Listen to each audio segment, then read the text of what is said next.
수능 본 모든 학생들 모두 좋은 결과 있길 바라겠습니다. 모두 다 수고 굉장히 많으셨습니다. 자, 우리 이제 2024학년도 수학 능력 시험 물리학 1을 한번 분석해보는 시간을 갖도록 할 건데요. 우선 기출이 어떻게 나왔는지 한번 알아보고 전반적인 총평을 하면서 시작을 해보겠습니다. 자, 2024학년도 수능 거의 모든 부분에서 출제가 골고루 다 이루어졌음을 볼 수 있습니다. 그나마 조금 적게 나오는 부분이 3장에 있는 물질과 이중성 부분이죠. 물질과 이중성 중에서 광전 효과가 나오는 빛의 이중성 부분, 이 부분을 제외하고는 거의 모든 부분에서 고르게 다 출제되었다라고 할 수 있습니다. 자, 그렇다면 난이도는 어땠을까요? 자, 우선 작년과 한번 비교해 볼게요. 자, 작년 수능과 비교했을 때 난이도 자체는 객관적으로 봤을 때 비슷한 난이도로 출제되었다라고 생각할 수 있어요. 정말요? 아닌 거 아니에요? 라고 할 수 있습니다. 왜냐하면요, 실제 난이도에 비해서 어렵다고 느낀 사람이 굉장히 많았을 거라고 판단되기 때문입니다. 그 이유가 뭐냐면요, 일단 난이도 하라고 칭해질 수 있는 단순 암기에서 풀 수 있는 문제들, 아니면은 간단한 계산만 해서 문제 풀 수 있는 그러한 난이도 하의 문제들은요, 문항수가 대체적으로 줄어들었어요. 난이도 중, 즉 사고력을 필요하거나 아니면은 물리적인 이해력을 필요로 하는 그러한 문항의 수는 약간 증가했습니다. 그렇다면 난이도 상 문제는 어떨까요? 계산 문제를 말하는 거죠. 혹은 높은 과학적 사고력을 요하는 문제가 해당됩니다. 그러한 문제 같은 경우에는요, 오히려 약간 증가되었습니다. 선생님, 그러면 난이도 하는 줄어들었고, 중도 약간 증가했고, 난이도 상 문제도 약간 증가했으면 어려워진 거 아닌가요? 라고 할 수 있죠. 하지만 제가 난이도가 엇비슷하다고 이야기했던 이유는 다음과 같기 때문입니다. 소위 말하는 킬러 문항이라고 하죠. 최고 난이도의 문제. 도저히 이거는 풀 수 없을 것 같은데 싶은 어려운 문제는 한 문제 정도만 출제되었기 때문에 원래 킬러 문항이 한 두 문제 정도 출제가 되거든요. 그래서 한 문제 정도가 빠졌다라는 느낌에서 전반적으로 커트라인 자체는 크게 변동이 되지 않았습니다. 그래서 난이도가 비슷하다라고 평가는 했지만 실질적으로 수험생이 느꼈을 때 난이도는 좀 더 어렵다라고 느낄 수가 있었어요. 자, 기본적으로 1단원 역학단원에서 변별이 1등급, 2등급 변별 가능한 문제가 나오는 기조는 언제나 그대로 유지하고 있습니다. 그죠? 다만 거의 마지막에 있는 17번, 18번 문항에 있었던 전기자기 부분에서 조금 더 생각해야 되는 문항들이 많이 출제가 되었습니다. 하지만 이러한 파트도 여러분들이 만약에 EBS 연계 교재를 충분히 많이 풀어봤다면 조금 익숙했을 수도 있습니다. 다만 19번, 20번, 특히나 20번 같은 문제가 킬러 문항이었거든요. 수학적으로 굉장히 좀 복잡한 계산 과정을 요하는 문제가 나왔었습니다. 역시나 역학 문제였죠.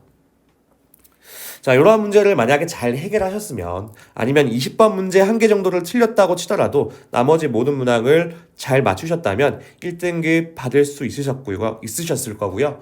만약에 그 이상으로 틀렸다면 2등급, 3등급으로 내려갈 수 있는 상황이었습니다. 자, 아까 얘기했다시피 빛의 이중성 부분을 제외하면 모든 단원에서 내용이 골고루 출제되고 있는 경향을 보이고 있어요.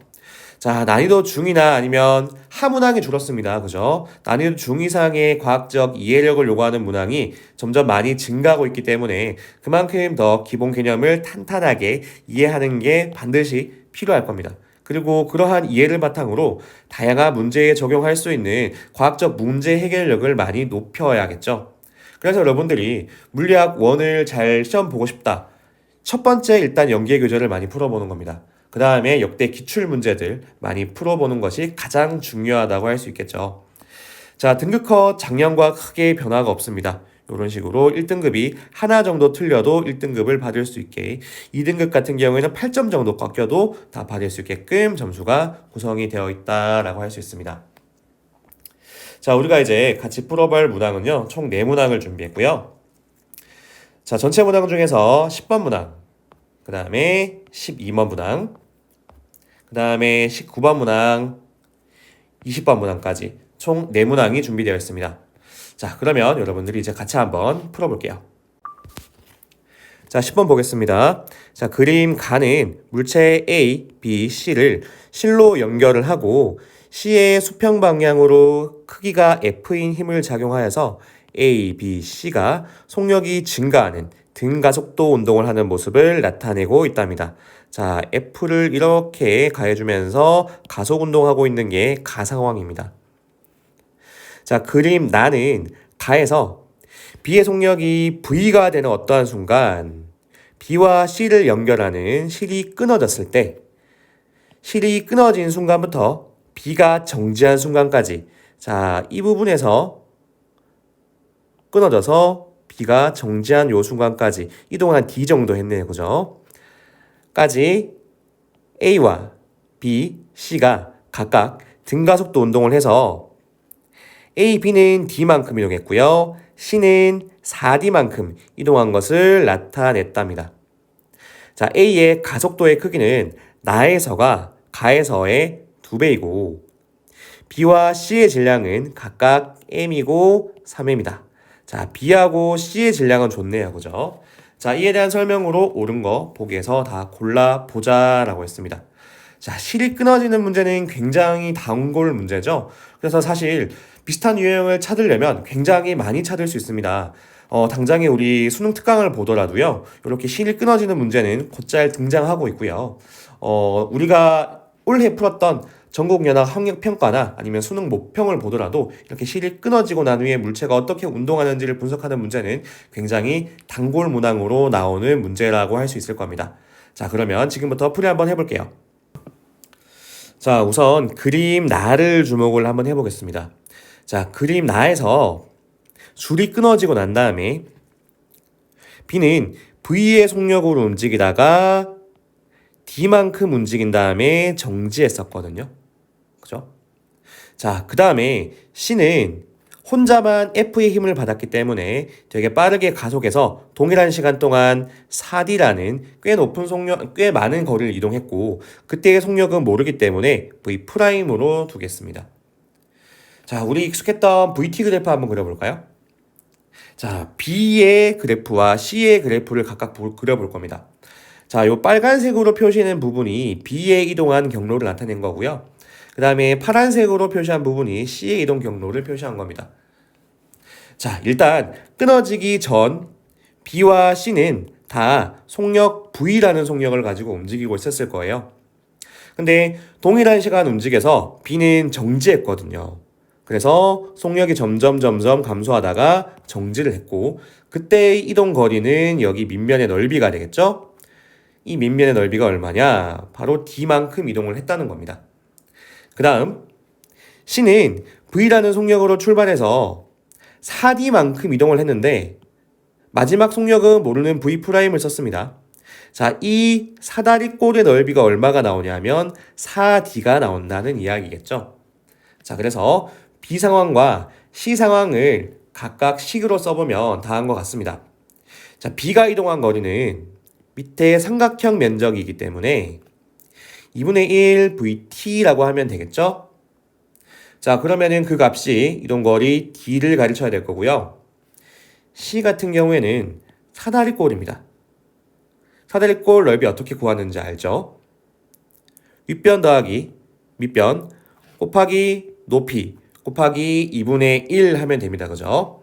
자, 그러면은 식이 요렇게 나올 거예요. 자, 이 전체의 넓이가 4D입니다. 자, 그러면 요렇게가 얼마나 그랬죠? D라고 했거든요. 그러면 나머지 2분의 1과 V'과 T를 곱한 요 값이 얼마가 되어야 되는지 알겠죠? 바로 3D가 되어야 할 겁니다. 그렇기 때문에 V'의 값은 3V가 될 수밖에 없어요. 즉 3배 커야 된다라는 거죠. 아, 그렇구나. 요 V'의 값은 3V가 되는구나 라는 걸 알 수가 있다라는 겁니다. 아, 이 값은 3V구나 라는 걸 알 수 있다는 거죠. 자, 그래서 기획을 보니까 나에서 B가 정지한 순간 C의 속력은 3V다라고 했던 기획은 맞는 말인 겁니다. 자, 그러면 니은 한번 볼까요? 자, A의 질량이 얼마인지를 묻고 있습니다. 자, 3M이 맞을까요? 자, 우선 우리 가속도에 대한 이야기를 한번 해볼게요. 자, 우선은 가에서 이동했던 가속도를 a라고 둔다면 나 상황에서는 가속도가 2배 빠르게 뒤로 떨어졌다 했으니까 이 가속도를 2a로 두겠습니다. 그리고 c의 가속도는 지금 얼마인지 모르는 상태예요. 자, 우선 a, b가 실이 끊어지고 난 후에 가속도의 방향은 반대 방향이기 때문에 마이너스를 붙여줘야겠죠? 그래서 a, b의 가속도는 실이 끊어지고 난 후에 마이너스 2a의 속력으로 가속되고 있는 겁니다. 자, 가속도 공식 기억하시죠? 어떻게 했죠? 시간에 대해서 나중 속력 빼기 처음 속력 해주면 되는 거였죠? 자, 나중에 b는 정지했거든요. 그죠? 그 다음에 처음 속력은 얼마였죠? v였거든요. 그래서 가속도식을 적용했을 때 마이너스 2a는 마이너스 t분의 v가 나오게 될 겁니다.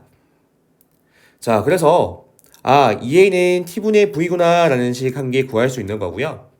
이제 c의 가속도도 한번 알아볼게요. c의 가속도는 정해져 있지 않기 때문에 미지의 가속도 ac라고 뒀습니다. 자, 역시나 구하는 식은 똑같습니다. 시간에 대해서 나중 속력 빼기 처음 속력 해주면 되는데 나중 속력 우리 구했죠. 3v로 처음 속력은 v였습니다. 그랬더니 ac의 가속도는 t분의 2v 즉 2a의 2배가 나왔어요. 그렇구나. c의 가속도는 b와 a의 가속도의 2배가 되겠구나. 즉 4a가 되겠구나 라는 걸 알 수가 있죠. 자, 그러면 가속도가 4a만큼 작용하고 있어요. 그러면 이 가속도에다가 질량을 곱해버리면 그게 바로 뭐가 되죠? 그렇죠. 힘이 되는 거죠. 자, 그래서 우리는 힘을 바로 구할 수 있습니다. C의 질량 3m에다가 가속도 4a를 곱해주면 힘은 12ma가 나옴을 알 수 있습니다. 자, 요거 그대로 놔두고요. 자, 이제 A와 B 상황에서 각각 운동 방정식 한번 세워볼게요. 자, A의 운동 방정식을 먼저 세우겠습니다. A에 작용하고 있는 R자임은 총 뭐가 있죠? C에서 잡아당기고 있는 힘 F와 중력에 의해서 A를 잡아당겨주고 있는 MAG가 있겠죠. 자, 그래서 R자임은 F에서 MAG를 빼준 이 값이 될 겁니다. 그래서 F에서 MAG를 빼준 값이 될 거고요. 우리 F 여기에서 구했어요. 그래서 F는 바로 12ma를 넣어주시면 되고요. 전체 질량은 얼마죠? m 더하기 3m, 4m이고요. 그 다음에 A의 질량 ma가 있습니다. 자, 이렇게 하면 가에서의 운동 방정식을 완성할 수가 있겠죠. 자, 나에서 운동 방정식도 한번 세워볼까요? 자, 나에서 운동 방정식은 실이 끊어지고 난 후에 AB가 움직이는 상황에 대해서만 볼 겁니다. 자, 실이 끊어졌기 때문에 작용하는 힘은 A에게 작용하는 중력, 즉 MAG밖에 없는 상황이에요.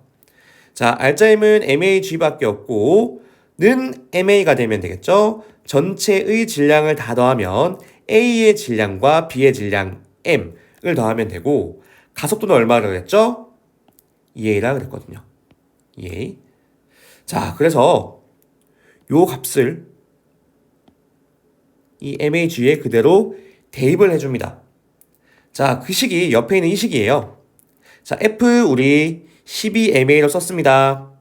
그리고 MAG를 어떻게 썼죠? 요걸로 바꿔서 써준 거예요. 요렇게.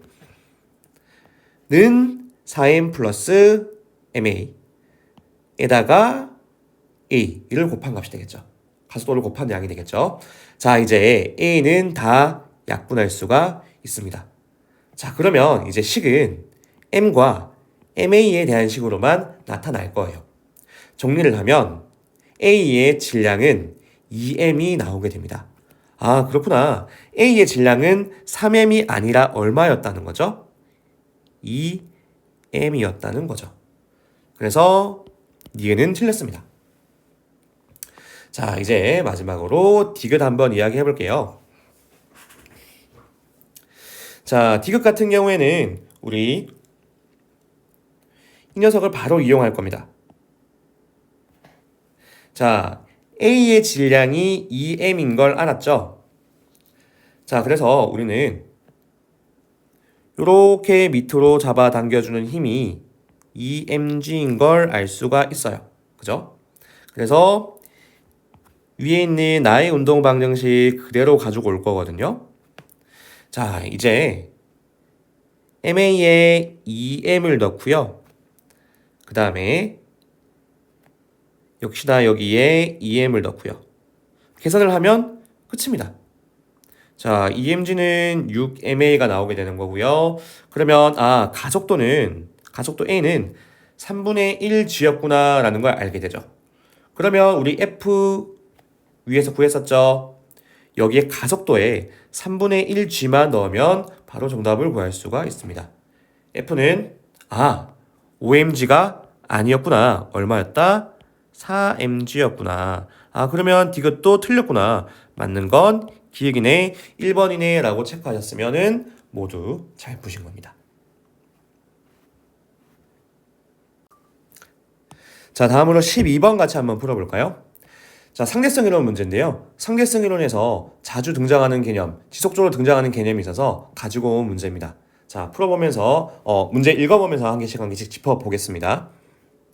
자, 그림과 같이 관찰자 A에 대해서 광원 P, 검출기, 광원 Q가 각각 정지해 있습니다. 자, A 관찰자가 여기에 있고요. 그 다음에 광원 P, 광원 Q가 A에 대해서 정지해 있는 거예요. 그죠? 그 다음에 관찰자 B 그리고 C가 탄 우주선이 각각 강속에 가까운 속력으로, 굉장히 빠른 속력으로 P, 검출기, Q를 잇는 직선과 나란하게 서로 반대 방향으로 등속도로 운동을 하고 있답니다. 자, 보니까 B는 왼쪽으로 움직이고 있고 C는 오른쪽으로 움직이고 있습니다. 자, A 관성계에서 P와 Q에서 검출기를 향해 동시에 방출된 빛은 검출기에 동시에 도달한다 했습니다. 즉 A가 봤을 때 빛은 동시에 광원 PQ에서 발사가 돼서 동시에 검출기에 닿는다라는 의미예요. 그러면 당연히 A의 입장에서 P와 검출기까지 떨어져 있는 거리와 Q와 검출기까지 떨어져 있는 거리는 각각 같다라는 말이 되는 거겠죠. 자, 그 다음에 P와 Q 사이의 거리는 B 관성계에서가 C 관성계에서보다 크다라고 했습니다. 여러분들 익히 알다시피 빠르게 움직이는 물체는 길이 수축이 일어나죠. 그래서 움직이는 경로의 거리가 짧아 보이거든요. 그런데 보니까 B 관성계가 C 관성계보다 길이가, 즉 PQ 사이의 거리가 더 크다라고 했습니다. 둘 다 길이 수축이 일어나는데 어디가 더 길이 수축이 많이 일어났다는 얘기죠? 즉 C가 더 많이 일어났다는 이야기겠죠? 자, 그래서 대략적으로 숫자를 써본다면 B 같은 경우에는 광속의 한 60% 정도의 속력으로 움직이고 있다면 C 같은 경우에는 광속의 한 80% 속력으로 좀 더 빠르게 움직이고 있는 상황이다라고 생각할 수가 있겠죠. 자, 이때 이에 대한 설명으로 옳은 것만을 다 보기에서 골라보자라고 했습니다.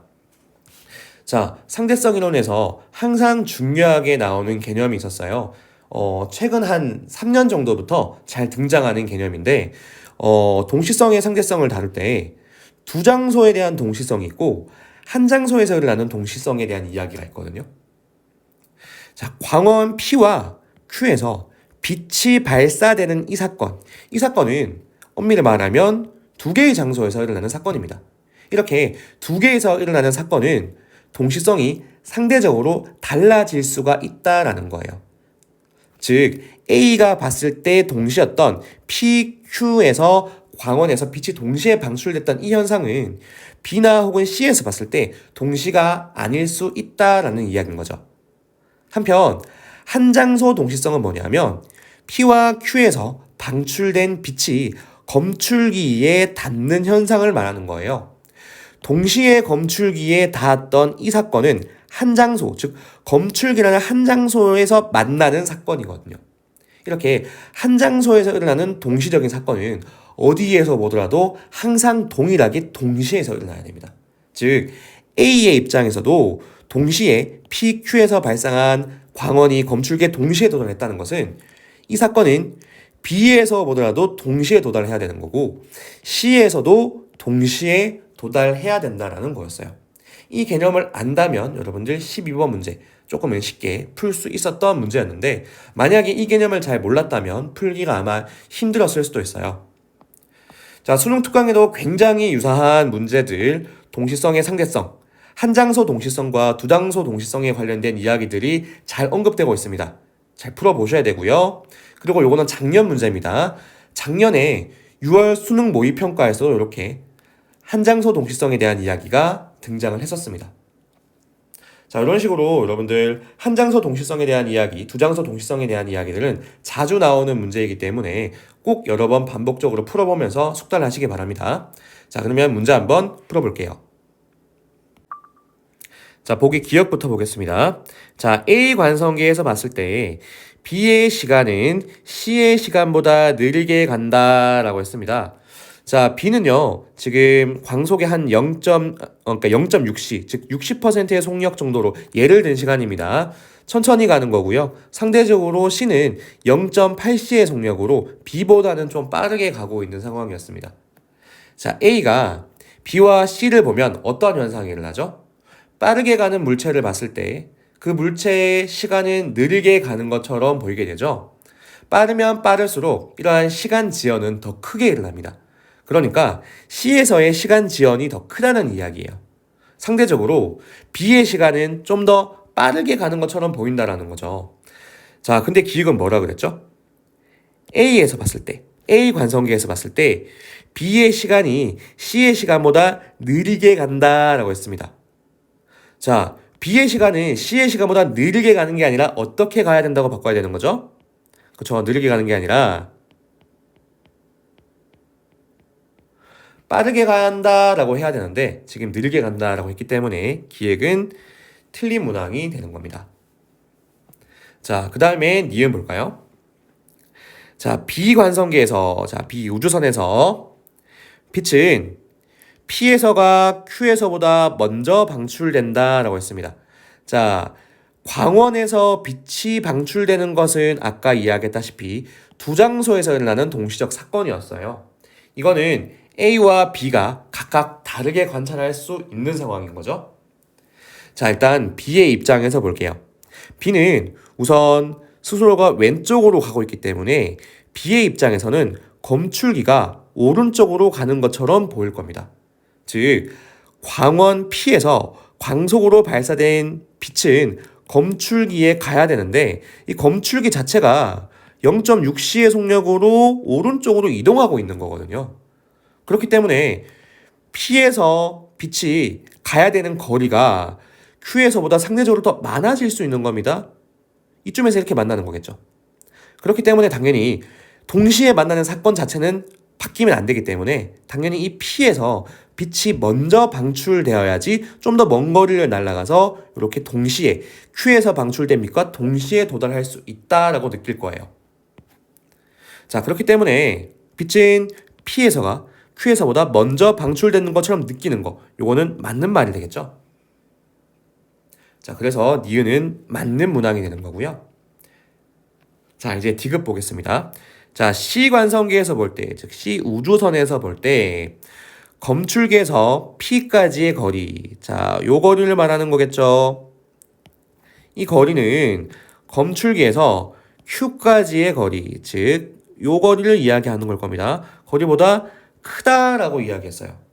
아니에요. 거리 수축은 좌우 어디에나 다 동일하게 일어나는 겁니다. 수평 방향으로 동일한 비율만큼 길 수축이 일어나거든요. 그래서 시관성계에서 볼 때는요, P와 Q 사이, 즉 검출계 사이는 같아야 됩니다. 그런데 다만 어떠한 차이점이 있냐면 C는 오른쪽으로 가고 있기 때문에 검출기가 어디로 가는 것처럼 보인다? 즉 왼쪽으로 가는 것처럼 보이는 거예요. 그래서 C의 입장에서는 동일한 거리이긴 하지만 검출기가 지금 왼쪽으로 가고 있기 때문에 Q에서 빛이 먼저 방출되어야지 P에서 방출된 빛과 Q에서 방출된 빛이 동시에 도달하는 것처럼 보여지겠죠. 그 차이인 겁니다. 비율 자체는 같아요. 그래서 디귿은 틀렸고 정답은 니은만 맞겠네요. 2번 하시면 모두 잘 하셨습니다. 다음 19번 문제 같이 보겠습니다. 자, 19번 문제는 19번이라는 문제가 가진 중압감에 비해서는 난이도가 좀 낮게 나온 편이다 라고 할 수 있어요. 킬러 문항에서 배제되었다 라는 느낌이 있고요. 다만 여러분들은 1번부터 18번까지 풀어오면서 19번쯤 오면은 시간이 많이 부족해지는 상황이었을 거거든요. 그래서 또 어렵게 느껴질 수 있었을 거라고 생각을 하고 있습니다. 자, 그래서 수록한 문제이기도 하고요. 자, 같이 한번 풀어보겠습니다. 자, 그림과 같이 직선 도로에서 서로 다른 가속도로 등가속도 운동을 하는 자동차 A, B가 각각의 속력 VA, VB를 가지고 기준선 PQ에서 동시에 지나간답니다. 자, 보니까 출발점이 다르네요. 하지만 동시에 출발을 했답니다. 각각의 속력을 가지고요. 그랬다가 기준선 S에는 동시에 도달한다라고 되어 있네요. 가속도의 방향은 A와 B가 둘 다 같고요. 가속도의 크기는 A가 B의 3분의 2배이다 라고 했습니다. 그래서 일단 A의 가속도를 2A라고 둔다면 B의 가속도는 3A라고 둘 수가 있겠죠. 자, 그리고 앞에 마이너스를 붙여놨는데 이 마이너스는 뒤에서 계속 설명하겠습니다. 자, 그 다음 B가 Q에서 기준선 R까지, 자, Q에서 R까지 운동하는 데 걸리는 시간은 R에서 S까지 운동하는 데 걸리는 시간의 2분의 1배밖에 되지 않는다라고 했습니다. 자, 즉 Q에서 R까지 가는 시간을 T라고 한다면 R에서 S까지 가는 시간은 그 2배, 2T라는 이야기죠. 즉 속력이 점점 느려졌다라는 거 아시겠나요? 그렇기 때문에 가속도가 반대로 작용하고 있구나라는 의미에서 앞에 마이너스를 붙여놓은 겁니다. A와 B는 가속도의 방향이 같다라고 했기 때문에 당연히 A도 반대 방향으로 즉 마이너스 2A의 가속도를 가지고 가속되고 있는 상황인 거겠죠? 자, 그리고 계속 읽어보겠습니다. 자, P와 Q 사이, 그 다음에 Q와 R 사이, 자, Q와 R 사이, 그 다음에 R과 S 사이에 자동차의 이동 거리는 모두 L로 동일하다라고 했습니다. 자, 그러면 우선 동시에 S에 도착을 했기 때문에 B 같은 경우에는 총 3T의 시간을 거쳐서 S에 도달했기 때문에 A도 총 3T의 시간을 소비해서 S에 도달해야 되겠죠. 자, 문제에서 얻을 수 있는 기본적인 힌트는 다음과 같이 이렇게 주어질 수가 있고요. 이제 이것들을 통해서 연립을 해서 등가속도 공식을 연립해서 문제 풀면 되거든요. 자, 그러면 지금부터 한번 풀어볼게요. 여러분들 등가속도 이공식 기억하고 있나요? 등가속도 이공식은 뭐였죠? S는 VOT 플러스 2분의 1 AT의 제곱이다 라고 주어졌던 식이었죠. 자, 이 식을 그대로 적용을 할 겁니다. 자, A의 입장에서 볼게요. 자, A는 VA라는 속력으로 거리를 얼마나 이동했냐면 L 총 3L만큼 이동했거든요. 자, 이동거리 3L입니다. 맞죠? S는 자, 이제 VOT 써야겠죠? 자, A에 가지고 있는 초기 속력은 VA라고 했기 때문에 VA 써주면 되고요. 그 다음에 T는 얼마 동안? 3T 동안 이동했다. 자, 그래서 VOT의 T에 3T를 써주시면 되겠죠. 그 다음에 2분의 1 AT의 제곱을 써주면 되는데 가속도가 마이너스네요. 그래서 앞에 플러스에서 마이너스가 붙었기 때문에 마이너스 2분의 1, 그 다음에 가속도 2A를 써준 거고요. 그 다음에 시간은 3T니까 T의 제곱이기 때문에 9T의 제곱이 되겠죠. 자, A에 관련된 등가속도 이공식, 이걸 일식으로 두겠습니다. 자, 마찬가지로 B의 등가속도 공식을 써본다면 B는 두 가지를 쓸 수 있을 거예요. 첫 번째, 2L만큼 이동했을 경우입니다. 자, 2L만큼 이동했을 때 VB라는 초기 속력을 가지고 총 3T 동안 이동을 했죠. 가속도는 마이너스 3이기 때문에 역시나 앞에 마이너스가 붙었고요. 시간은 3t의 제곱, 즉 9t 제곱이라고 쓸 수가 있을 겁니다. 자, 요거를 이제 이 식으로 두고요. 자, b의 마지막 한식은 뭐냐면, 자, q에서 r까지 갔을 때 요것도 등가속도 공식을 적용할 수 있겠죠. 자, 이런 거를 얼만큼 이동했다? 바로 L만큼 이동했다. 초기 속력 VB의 속력으로 T만큼의 시간을 이동했다. 자, 그 다음에 가속도는 역시나 마찬가지로 마이너스 3a고요. 그래서 마이너스 붙은 거고요. 시간은 t이기 때문에 t의 제곱으로 쓸 수가 있을 겁니다. 자, 그래서 여기에 있는 요식을 이제 3번이라고 둘 거예요. 자, 우리는 이 3번식과 2번식을 연립을 할 수가 있습니다. 즉, 3식에서 곱하기 2 하면 얘가 지금 2L 되거든요. 곱하기 2 해버리면 그러면 2식과 3식을 같다라고 놓고 해서 풀 수 있겠죠. 자, 그러면 3식에서 양변에 2를 곱해봅시다. 그러면 여기 2L 될 거고요. 그 다음에 여기에 2 곱한 걸 여기 밑에 쓴 겁니다. 자, 2를 곱하면 여기 2가 나왔고요. 그 다음에 2분의 1에 2를 곱하기 때문에 2분의 1이 없어졌습니다. 이렇게 되면 2L이죠. 그 다음 여기에 있는 게 2번에 있는 위에 있는 이 우항입니다. 자, 와 같다라고 하면 되겠죠. 자, 그러면 일단 t들은 다 소거가 될 겁니다. 제곱도 이렇게 떼주고요. 자, 계산을 하면은 VB는 2분의 21AT라는 식으로 정리될 수 있어요. 자, 요거를 4식으로 둔 다음에 이 4식을 다시 3식에 대입을 해줍니다. VB에다가 대입할 거예요.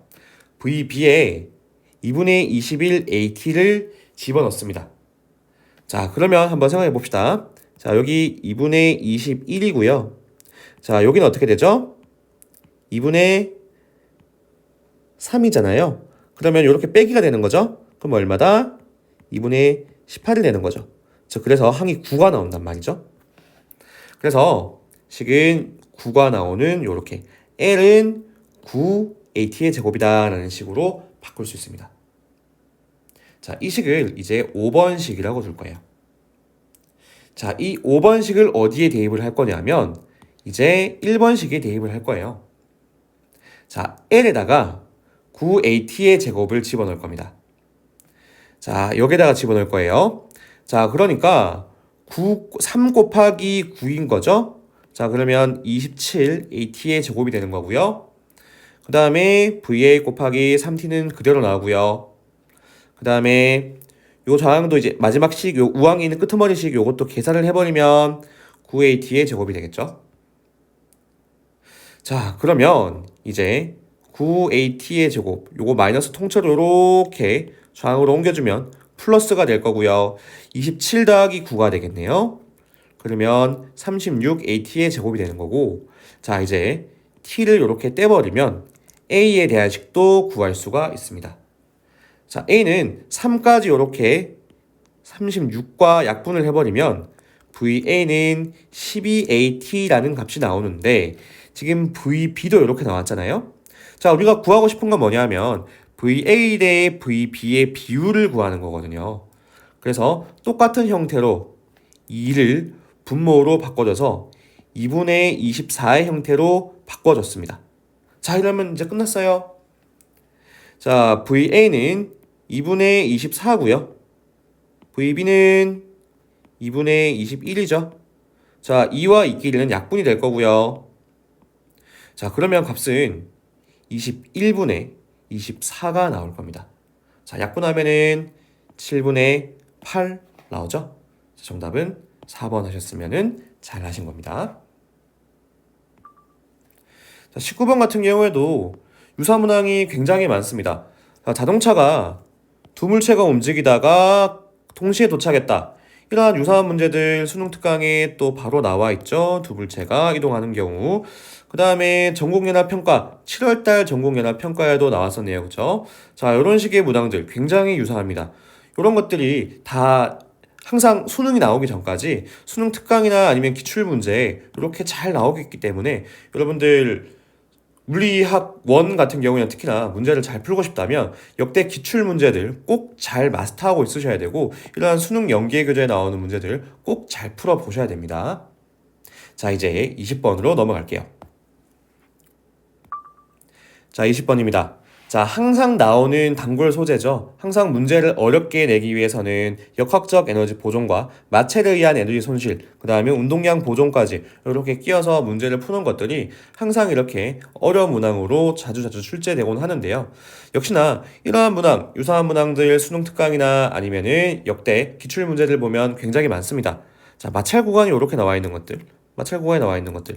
이럴 때 역학적 에너지 보존을 어떻게 적용해야 되는지에 대한 문제는요. 조금만 찾아보면 굉장히 많은 유형들의 문제가 존재를 합니다. 이런 것들 미리미리 다 풀고 숙달하셔서 이런 문제 나왔을 때 20번과 같은 문제가 나왔을 때 바로바로 풀 수 있도록 실력을 기르는 거 매우 중요하다고 할 수 있을 겁니다. 자, 20번 문제 읽어보겠습니다. 자, 그림과 같이 질량이 m인 물체 A가 높이 9h인 지점에서 가만히 놨습니다. 자, 9h 지점에 있던 물체 A를 가만히 놨습니다. 자, 자유낙하 하겠죠? 하다가 이제 마찰 구간에 접어듭니다. 마찰 구간 I를 원을 지나서 수평면에 정지한 질량 2m의 물체 B와 충돌을 한답니다. 자, 정지해 있는 물체 B와 충돌을 하네요. 자, 그 이후에 상황을 그림 나로 표현을 했는데요. 그림 나는 A와 B가 충돌을 하고 난 후에 A는 다시 마찰 구간 원을 지나서 높이 H인 지점까지 올라가서 정지를 했고 B는 마찰 구간 2를 지나서 높이가 2분의 7H인 지점까지 올라가서 정지한 모습을 나타냈다고 합니다. 자, A가 원을 한 번 지날 때 손실되는 역학적 에너지는 B가 2를 지날 때 손실되는 역학적 에너지와 같답니다. 역학적 에너지 손실이 되는 마찰에 의해서 역학적 에너지가 손실되는 그 양이 같다라고 했으니까 우리는 그 양을 동일하게 W, 역시나 여기도 W, 지금 옆에 나 상황에서는 조그맣게 그려놨습니다. W 이렇게 동일하게 표현해도 되겠구나라는 거 한번 인식을 하고요. 자, 그래서 손실되는 역학적 에너지는 같고 충돌에 의해서 손실되는 역학적 에너지는 없다라고 했습니다. 충돌 순간의 역학적 에너지는 보존되는구나. 이때 역학적 에너지 보존 법칙을 또 쓸 수가 있겠구나라는 거를 인지한 상태에서 이제 문제를 보면 자, 높이 H, 라지 H죠. 라지 H 크기를 스몰 h로 한번 나타내 보세요 라고 하는 게 20번의 문제였습니다. 자, 많이 복잡해 보이는데 차근차근 풀면 또 못 풀 건 없거든요. 자, 지금부터 한번 풀어보겠습니다. 자, 우선 운동량 보존 법칙을 먼저 적용을 해서 문제를 한번 풀어볼게요. 자, 충돌 직전에 A는 어떠한 속력 V를 가지고 있었습니다. 그 이후에 정지해 있는 질량 2m짜리 물체 B와 충돌을 하는 거죠. 충돌을 하고 난 후에 A는 얼마인지는 모르겠지만 반대 방향, 즉 마이너스의 속력을 가지고 VA라는 미의 속력을 가지고 뒤로 움직이게 되고요. B는 얼마인지 모르겠지만 VB라고 칭하는 어떠한 속력을 가지고 앞으로 움직이게 될 겁니다. 자, 충돌 전의 운동량은 충돌 후의 운동량의 합과 같아야죠. 그래서 나온 식이 여기 첫 번째 식입니다. 자, MV는 충돌 후에 마이너스 MVA 플러스 2MVB의 합과 같다라고 한 거죠. 자, 질량을 소거하고 나면 첫 번째 식이 나올 거예요. 자, 이제 운동량 보존 썼으니까 에너지 보존, 역학적 에너지 보존도 한번 써보자고요. 충돌로 인한 역학적 에너지는 손실되는 게 없대요. 그렇기 때문에 우리는 역학적 에너지 보존을 쓸 수가 있는 거고요. 충돌 전에 A의 운동 에너지는 2분의 1 mv의 제곱으로 쓸 수 있을 거고 충돌 후에 A와 B의 각각의 운동 에너지는 다음과 같이 쓸 수 있을 겁니다. 자, 2분의 1, 2분의 1, 2분의 1 다 날리고 질량 M들 다 소거하고 나면 역시 이제 이 식이 나올 거예요. 자, 1식과 2식. 자, 1식을 딱 제곱해버리면 2식과 똑같은 항이라고 생각할 수 있겠죠. 자, 그래서 1식을 제곱을 해서 이게 2식과 같다라고 놓겠습니다. 자, 1식을 제곱하면 좌항에 있는 v제곱이 그대로 오는 거고요. 그 다음에 이렇게 제곱하면 다음과 같은 식 나오는 거 이해하겠죠? 자, 이렇게 제곱해서 나온 식이 밑에 있는 식입니다. 자, 그리고 이 항이 뭐와 같다? 이 항에 2번 식의 우항과 같은 거죠. 그래서 같다라고 둔 거예요. 자, 이제 식을 정리하기만 하면 됩니다. 식을 정리하면 일단 VA제곱, VA제곱 날라가고요.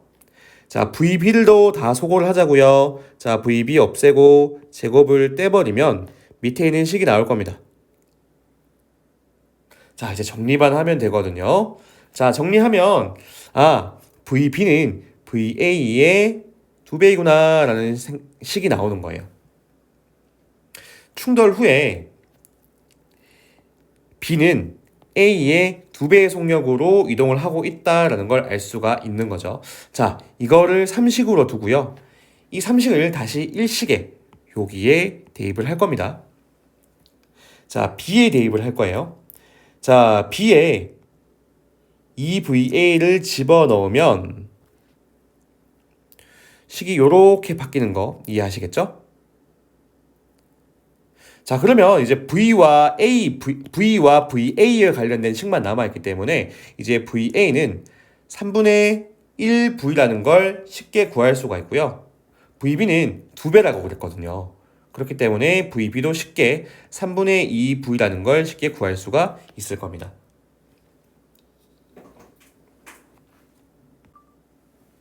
다음으로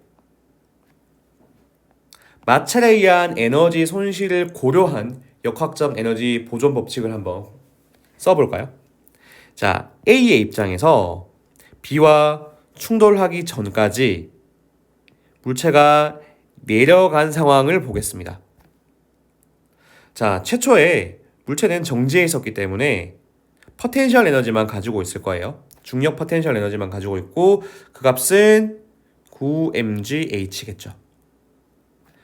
자, 이만큼의 포텐셜 에너지가 다 운동 에너지로 전환이 되어야 하는데 마찰 구간을 지나가면서 에너지 손실이 일어납니다. 그래서 V만큼의 W만큼의 에너지 손실이 일어났을 거고 그걸 뺀 양이 A의 운동 에너지로 전환이 되었겠죠. 자, 이 식을 4식으로 둘게요. 자, 그 다음에 충돌 후의 B 상황을 볼 겁니다. 자, 충돌 후의 B는 3분의 2 V의 속력을 가지고 질량은 또 EM을 가지고 있어요. 그래서 제곱하면 이러한 형태가 되겠죠? 만큼의 운동 에너지를 가지고 있을 겁니다. 자, 이 운동 에너지는 일단 마찰 구간을 지나가면서 에너지가 한번 손실이 됩니다. 그 후에 남은 양이 포텐셜 에너지로 저장이 되겠죠? 얼만큼 올라갔냐면 2분의 7H만큼 올라갔습니다. 그래서 총 B의 운동 에너지는 중력 포텐셜 에너지로 바뀐 양도 있고 소비된 양도 있는 거예요. 마찰에 의한 소비된 양도 있는 거예요. 자, 이 식을 이제 5식으로 두겠습니다. 자, 이들을 이제 한번 더 해볼까요? 그러면 이제 마찰 구간에 의한 에너지 손실 항들은 날아가 버리거든요. 소거가 됩니다. 자, 그리고 5번 항에서 이렇게 2 약분되면 요거는 7mgh죠. 그리고 9mgh를 더하면 16mgh가 될 거고요. 그 다음에 2분의 1 mv의 제곱 더하기 자, 요렇게 약분하면 9분의 4 mv의 제곱이 되겠죠. 두 개를 더해서 표현하면 이러한 형태가 될 겁니다. 자, 우리는 이제 2분의 1 mv의 제곱 형태를 남겨놓고 싶거든요. 그래서 2분의 1 mv의 제곱을 그대로 남겨놓은 상태에서 양변에 17분의 9를 곱할 거예요. 17분의 9를 곱해서 2분의 1 mv의 제곱을 그대로 남겨놓고 좌항을 이렇게 표현할 겁니다. 자, 이 식을 이제 6번식으로 둘게요. 자, 이제 6번식을 다시 4번식에 이 식에 대입을 할 겁니다. 2분의 1 mv의 제곱 요 식에 이 항을 넣어줄 거예요. 자, 그러면 식이 요렇게 바뀌는 거 잘 따라오고 계시죠? 자, 9mgh를 요렇게 써도 상관없죠. 17분의 17 해버리면 어차피 1이기 때문에 요렇게 써도 상관없을 겁니다. 자, 이 항을 좌로 옮겼어요. 그리고 W를 우항으로 옮겨서 플러스로 나타냈습니다. 자, 그러면 볼까요? 9mgh는 그대로 있고 17분의 17 빼기 17분의 16인 거죠. 그럼 얼마가 되죠? 17분의 1 되죠. 자, 17분의 1 곱하기 9기 때문에 17분의 9가 됩니다. 그죠? 그래서 W는 얼마가 되냐면 마찰에 의한 에너지 손실은 17분의 9mgh가 되는 거예요. 자, 이걸 7식으로 두겠습니다. 자, 식이 굉장히 많습니다. 그죠? 자, 이제 거의 다 와가거든요. 자, 이제 충돌 후 A가 이렇게 올라가서 라지 H만큼 가서 정지한 상황을 볼게요. 자, 그러면 A의 운동 에너지는 2분의 1 VA의 제곱이라고 그랬는데 VA 여기 있죠? VA는 3분의 1 V였습니다. 제곱하면은 9분의 1 V가 되는 거고요. 이 운동 에너지는 그대로 포텐셜 에너지로 저장되는 게 아니라 마찰 구간에서 한번 손실을 겪죠? 그래서 빼줘야겠죠. 빼준 값이 mg 라지 h라고 쓸 수 있을 겁니다. 자, 이렇게 식을 완성하고 요 식을 다시 2분의 1 mv의 제곱에 대입을 해줄 거고요. 7식에인이 W를 다시 이 식에 대입을 해줄 거예요. 자, 그래서 최종적으로 계산을 하면은 라지 h를 스몰 h의 형태로 구해낼 수가 있습니다. 라지 h는 17분의 7 스몰 h가 되고 정답은 2번이 됩니다. 자, 문제가 식들이 굉장히 많고 그리고 과정들이 좀 대입하고 과정들이 좀 복잡해서 여러분들이 푸는데 많은 어려움을 느끼지 않았었나라는 생각이 드는 문항이었고요. 자, 이것으로 우리 2024학년도 대학 수학 능력 시험 물리학 1 문항을 분석해보는 시간을 모두 마치도록 하겠습니다. 자, 시청해주신 모든 여러분 감사합니다.